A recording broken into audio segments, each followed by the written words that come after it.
You're listening to the ESO Network, your station for all things geek. Hello, and welcome to episode 48 of the Soul Forge podcast.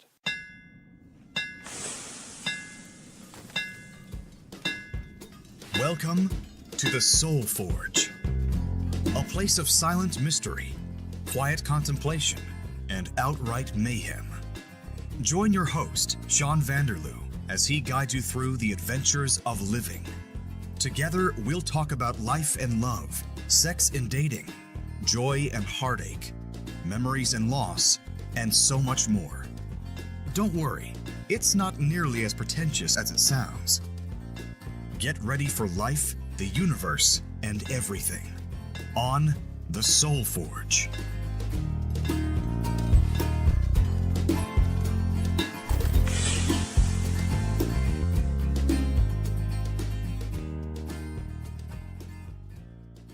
Hey everyone, hope you're doing well whatever time you're listening to this, morning, noon, or night.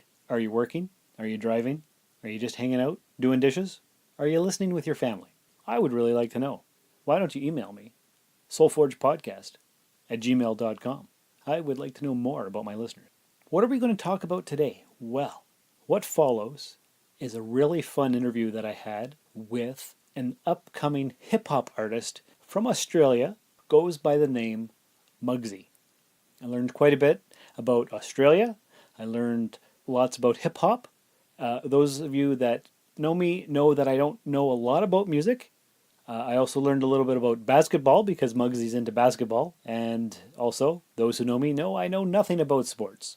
Although I did collect sports cards in the early 90s, mostly baseball, a little bit of basketball, some football, and a lot of hockey. Didn't watch any of that stuff, and yet I collected the cards because I am a collector. Bad habit. Trying to quit. All right, so the conversation. We talked for maybe 25 minutes or so, and one thing that I forgot to ask him in the course of the interview was if he knew Richard from Australia. And why is that funny? Well, the thing is, as a Canadian, when we go into the United States and we introduce ourselves to someone and say where we're from, they'll often say, "Oh, you must know Joe from Kamloops."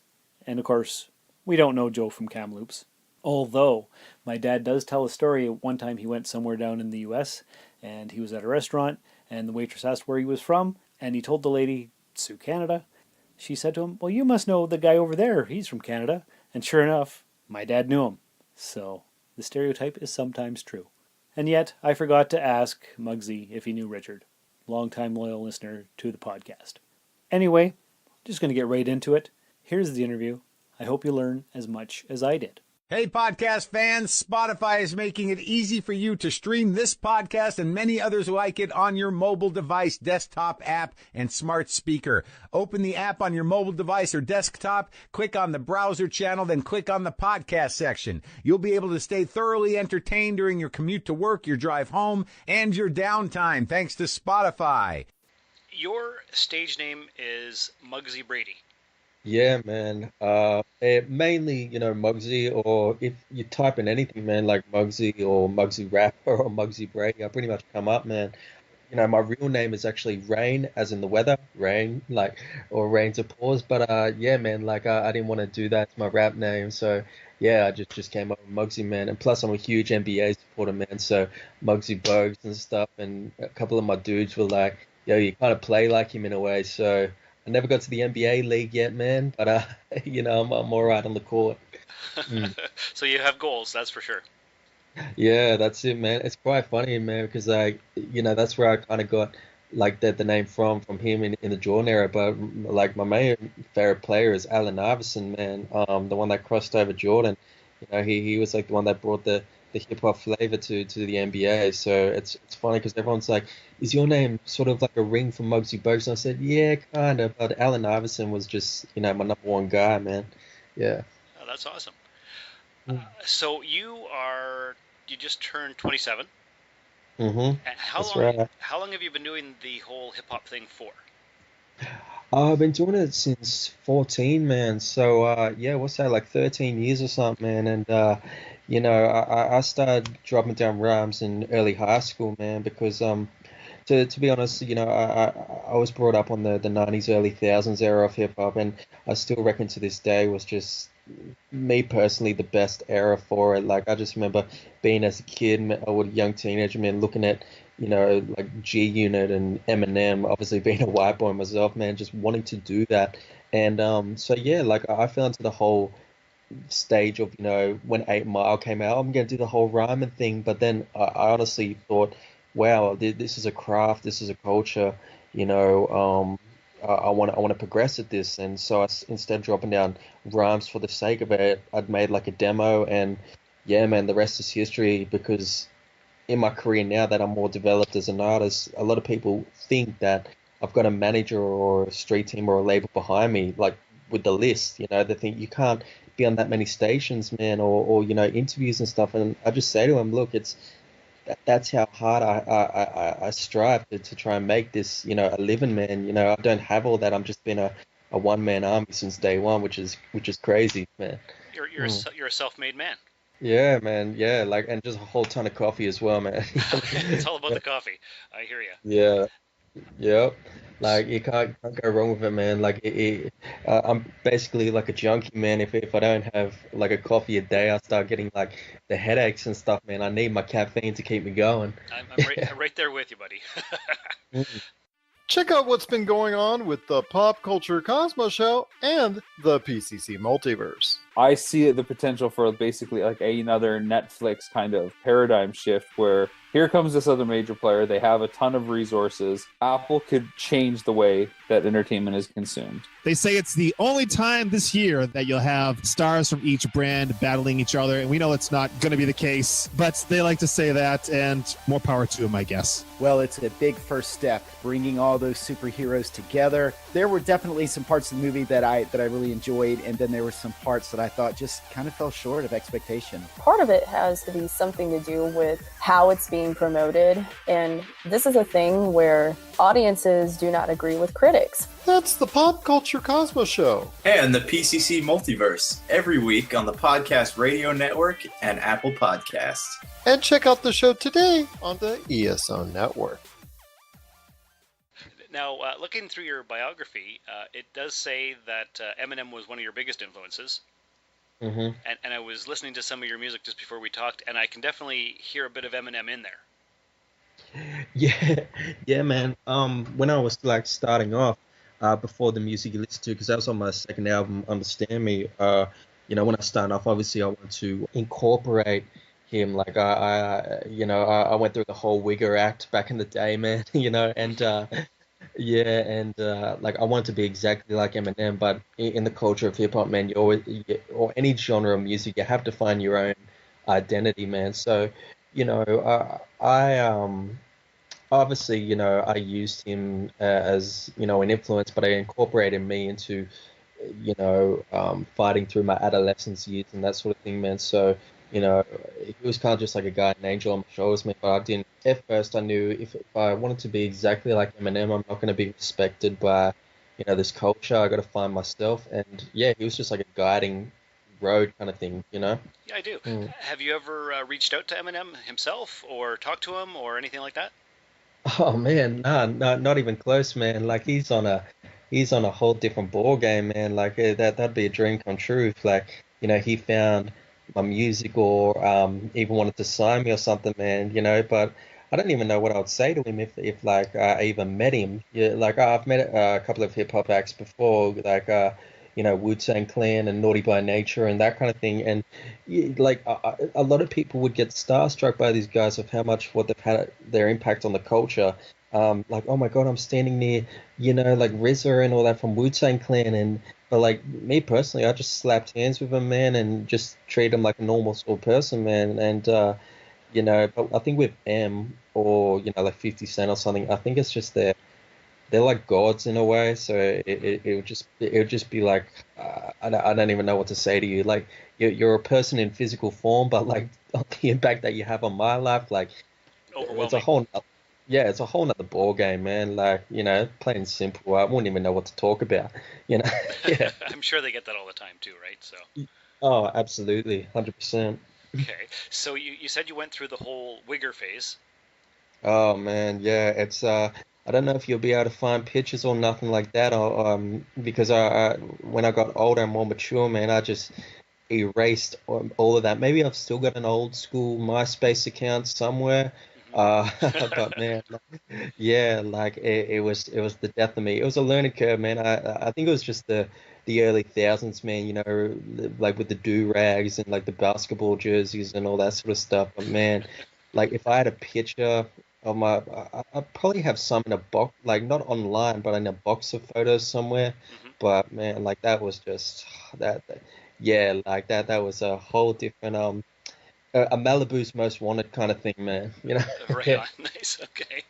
Okay. Yeah. When I think of white rappers, of course I think of Eminem. Mm. Have you heard of the Canadian rapper Classified? Classified. No, I don't think I have, man. Like the only white rappers, because like it's such a small, you know, obviously like it's a small little field, man. The only white rappers I've heard is obviously Vanilla uh, Ice. yeah, R.A. the Rugged Man, Paul Wall, Beastie Boys, and MC Search from Third Base, man. So they're like the five that I can think of, man. But if you name some people, maybe, but it's like a dime a dozen, man. You know. Right. Yeah. For sure. Okay. Mm. So let's talk a little bit about Australia. I was looking through your bio. You've done a lot of TV and interview work. Yeah, man, for sure. Yeah, like well, with the TV and acting side of things as well, man. I felt that as an artist, when I hit 2013, I did a whole ton of gigs, interviews, and like I already had two albums under my belt, and I thought that there's got to be more of an avenue out there besides music. And then I thought, why not just try the acting thing for a bit? So at first, I started with extras work, and then I got some featured roles and some main roles in a lot of short films, independent films and stuff over here in Australia.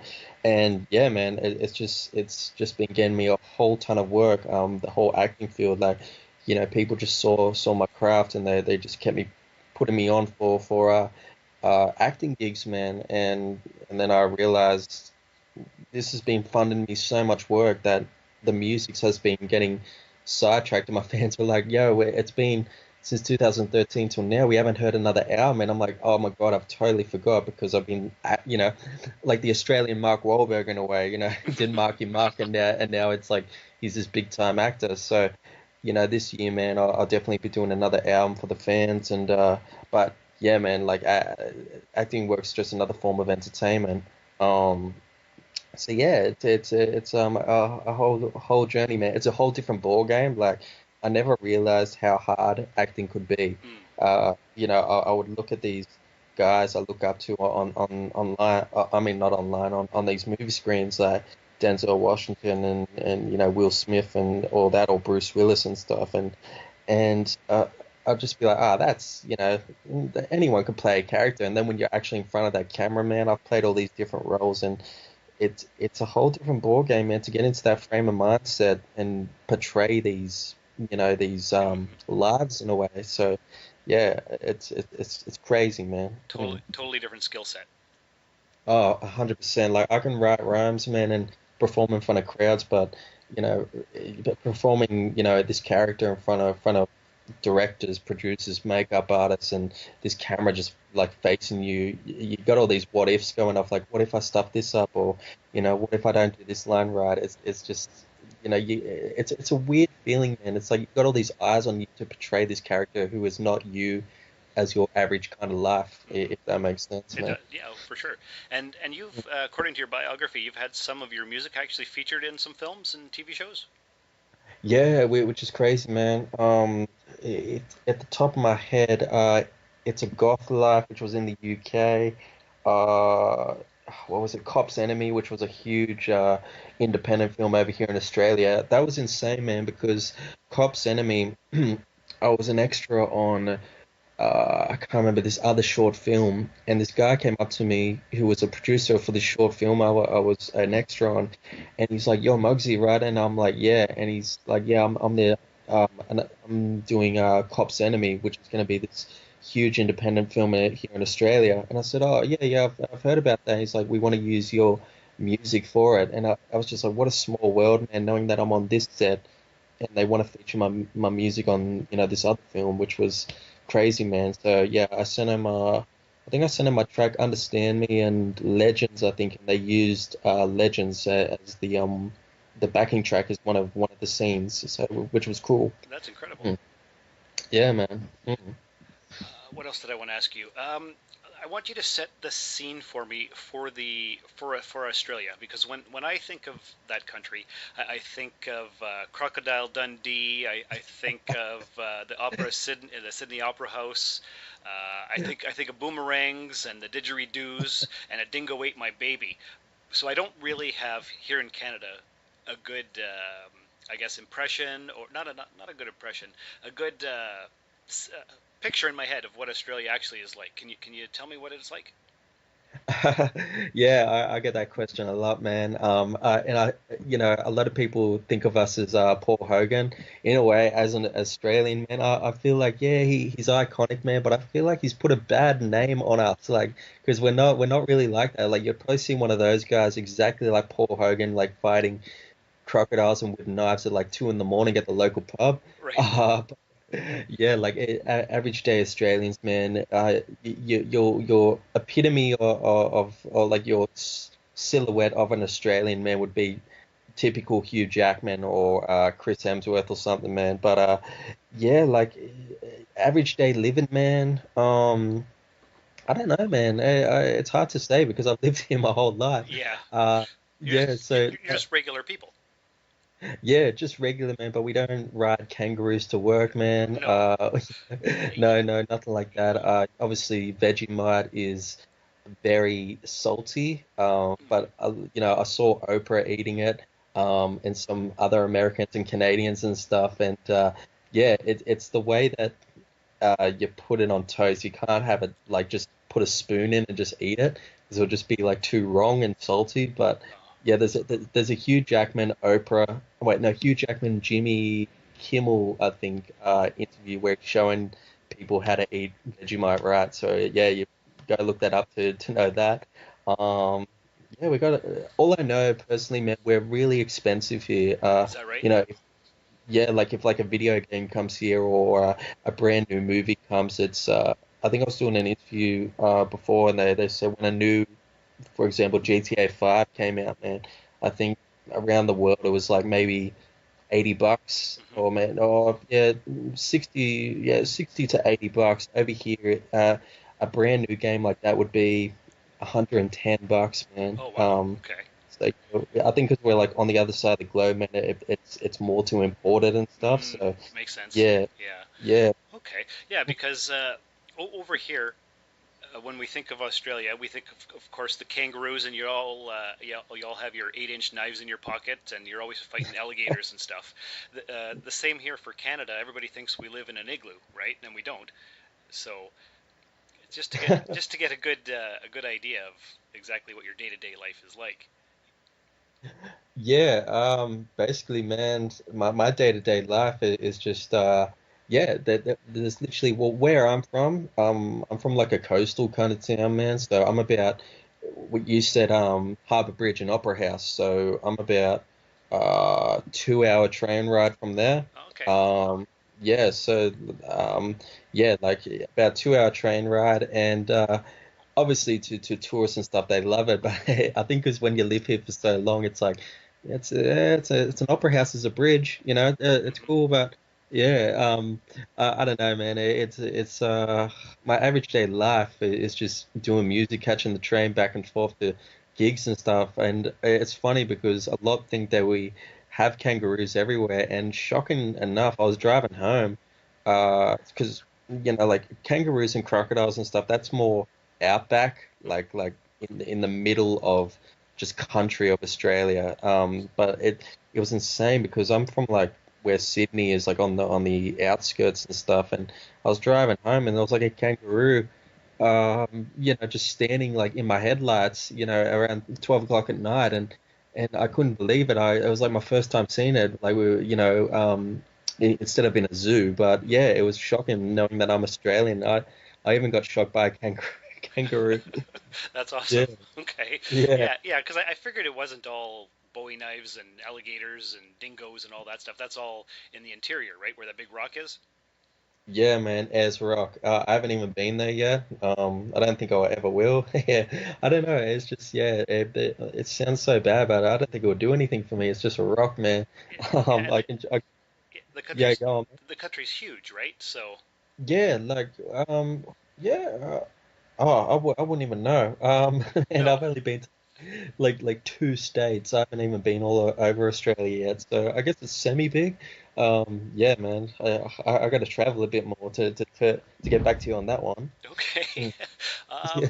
So do you, besides your acting and your music, do you have like a day job as well that you have to do, or is music and acting your full-time thing?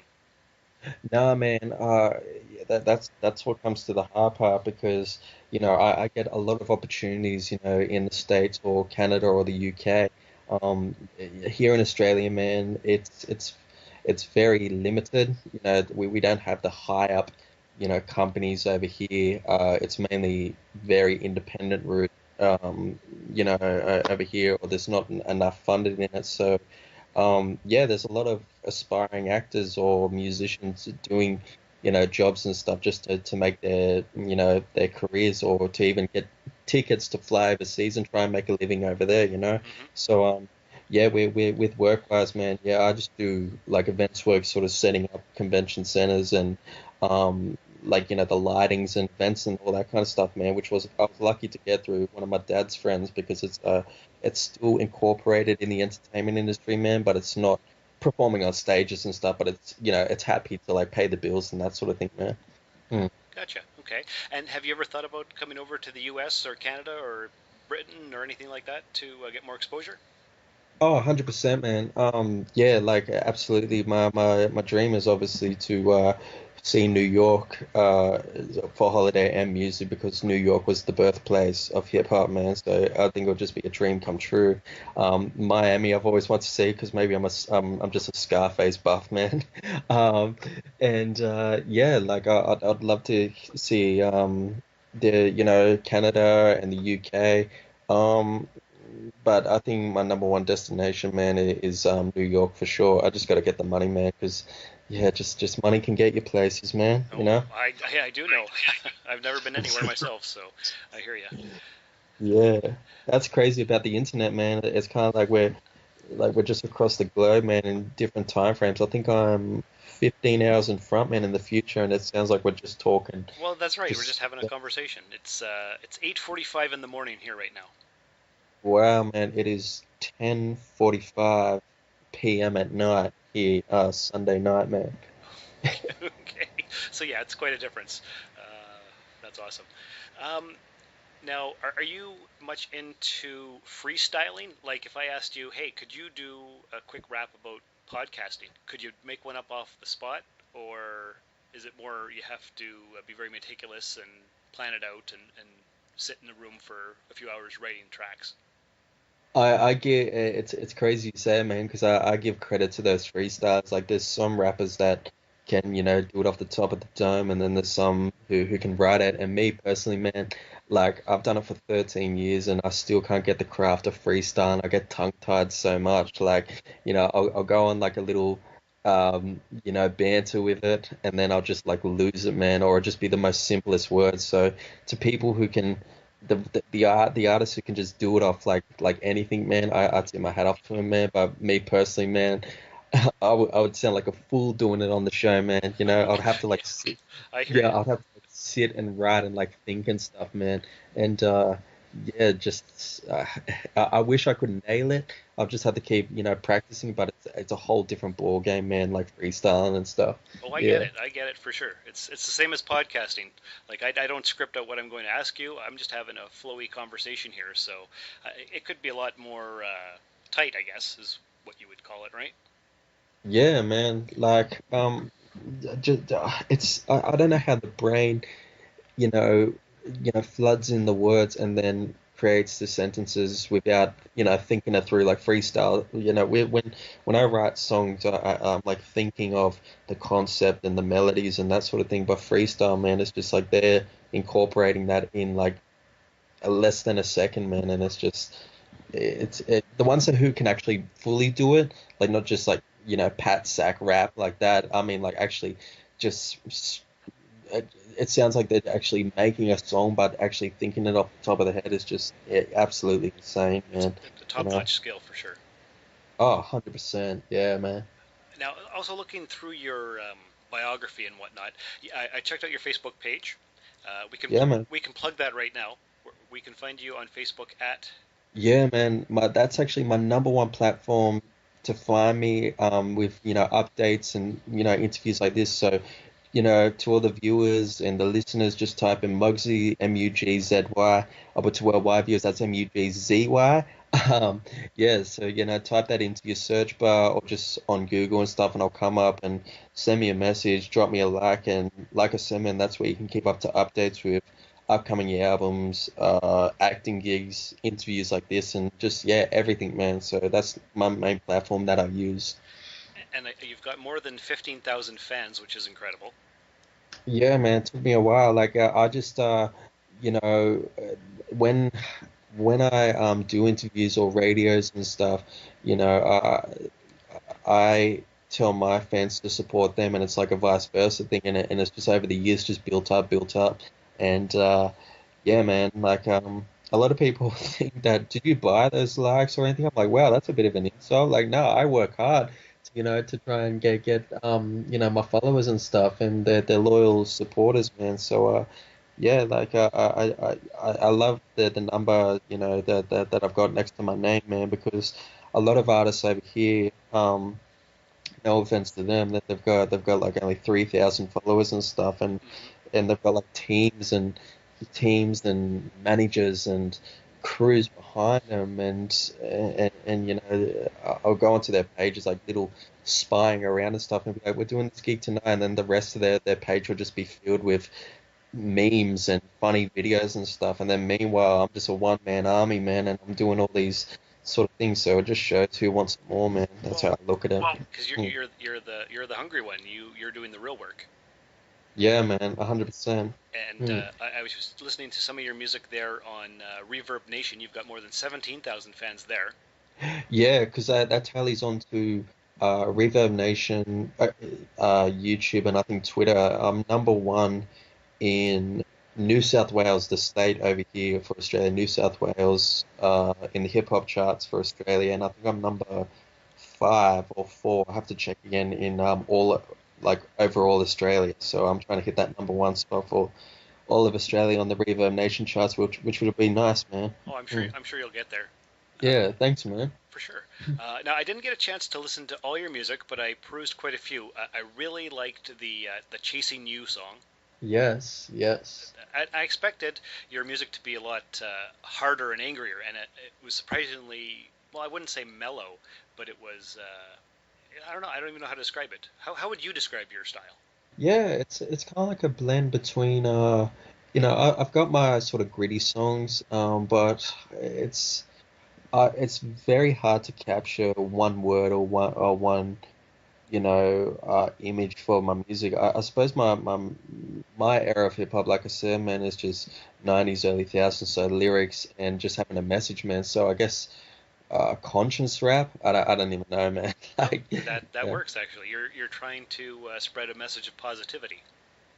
Yeah, 100%, man. Chasing You was really just about just like a relationship thing, man. So yeah, that was just kind of like a fling sort of thing, and I just made it as a demo kind of thing, just for this relationship back in the day, and then people like well, actually, no, rewind for a sec, man.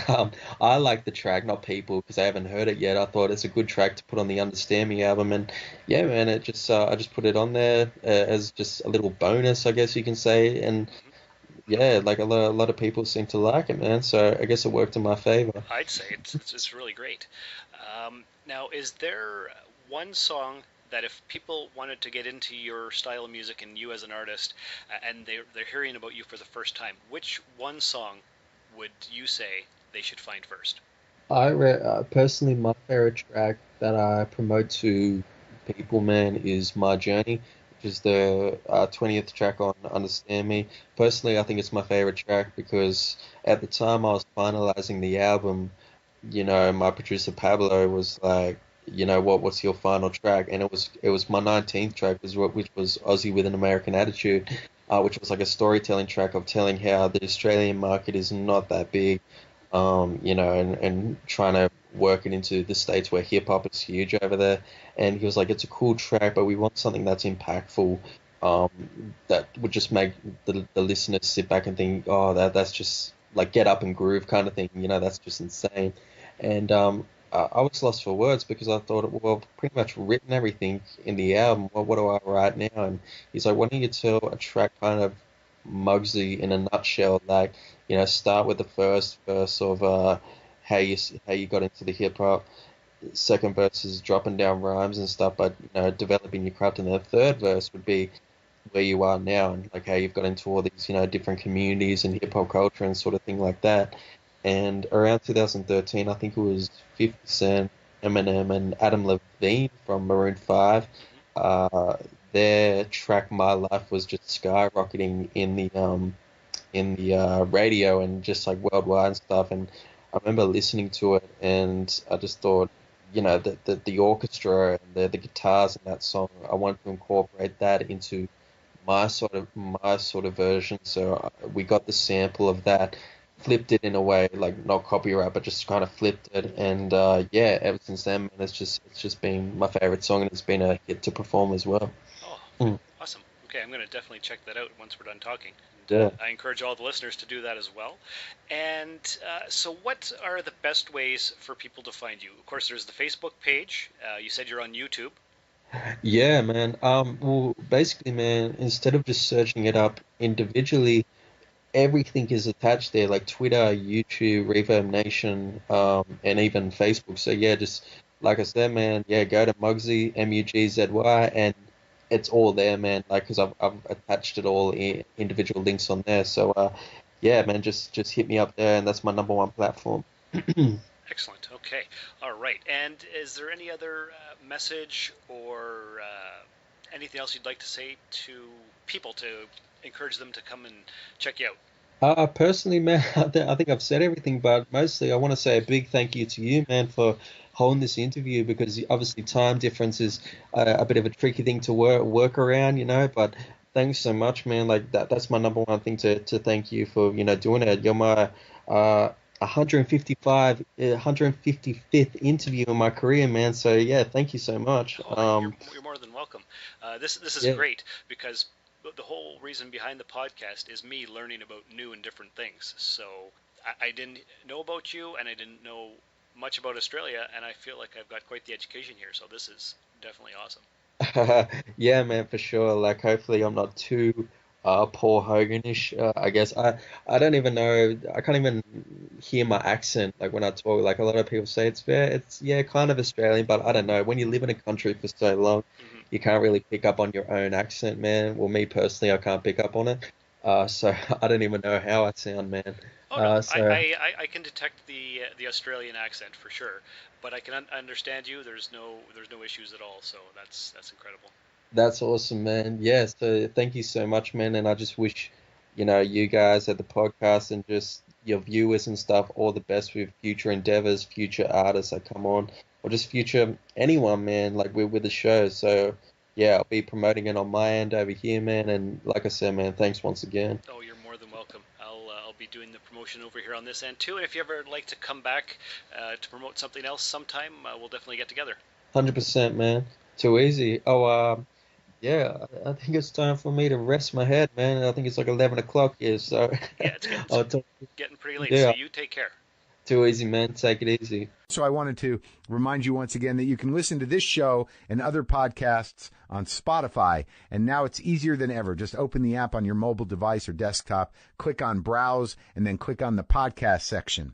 It works on your computer, your phone, your smart speaker system, whatever you want to use. So stay connected to your favorite podcasts and never miss an episode using Spotify. Wasn't that fun? Didn't you learn a lot? I had a blast talking to the guy, and I hope that he becomes super famous, and I can say I knew him when. Anyway, that's all I've got for this week's episode. I will leave you with the only Australian joke I know. What is an Australian kiss? The answer?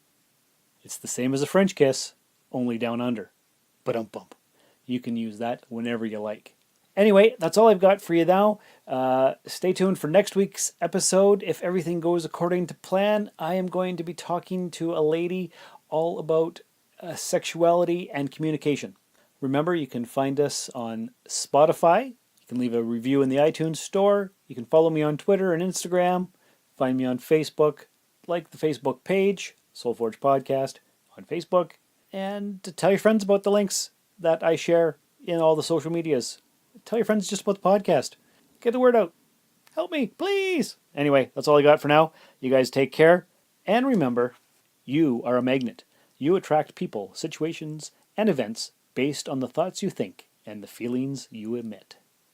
This has been another episode of the Soulforge Podcast. Contact the show by emailing soulforgepodcast@gmail.com or by tweeting soulforgepod on Twitter. Visit us at soulforgepodcast.com, and remember, the best way to show your support is by leaving a 5-star review in the iTunes store. And, if you would, please check us out and like us on Facebook. The Soulforge Podcast was written, produced, scored, edited, engineered, and directed by Sean Vanderloo. Find me on Twitter and Instagram at Darth Vaderloo. For more great content, you can listen to my other podcast, The Rusted Robot. Thanks for stopping by the Forge. We'll keep the fires lit until your next visit. I could do this all day.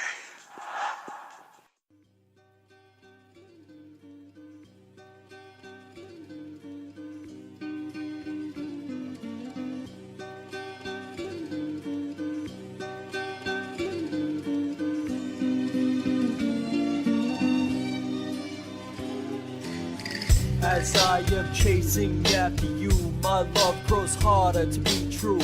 You don't understand what I would do for yours to be mine in this love feud. I simply can't be friends. You've changed my world to the end. It depends on the future. If I've got the chance to hopefully move ya. There's something in your eyes. There's something in my eyes too. I keep on chasing you. Realize that this love is true. From all these months I doubted. In the end I knew I found it. Chasing you and I know it. Chasing you and you love it. Most nights when I sleep I tend to dream. And it's always you in my scene. See, that's what my love of you brings. For real life I don't get the chance to win. I know there's something with us. And I'm sick of chasing you. It's not, so let's settle this problem and come together in this love connection. There's something in your eyes. There's something in my eyes too. I keep on chasing you. Realize that this love is true. From all these months I doubted. In the end I knew I found it. Chasing you and I know it. Chasing you and you love it. Someone that's so beautiful. Someone in the love spiritual. That's why I'm chasing you. You are something that's new. All the time you give me an obstacle. I come back like you're my only goal. Pretty much that tells you something. That I want you and I ain't running. There's something in your eyes. There's something in my eyes too. I keep on chasing you. Realize that this love is true. From all these months I doubted. In the end I knew I found it. Chasing you and I know it. Chasing you and you love it.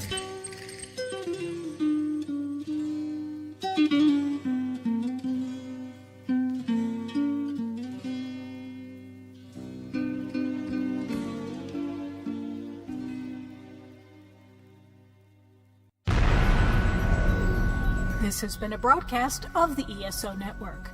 Be part of the crew and help support our shows by donating to our ESO Patreon or by shopping through Amazon.com or the TeePublic store, which can all be found at www.esonetwork.com. The ESO Network, your station for all things geek.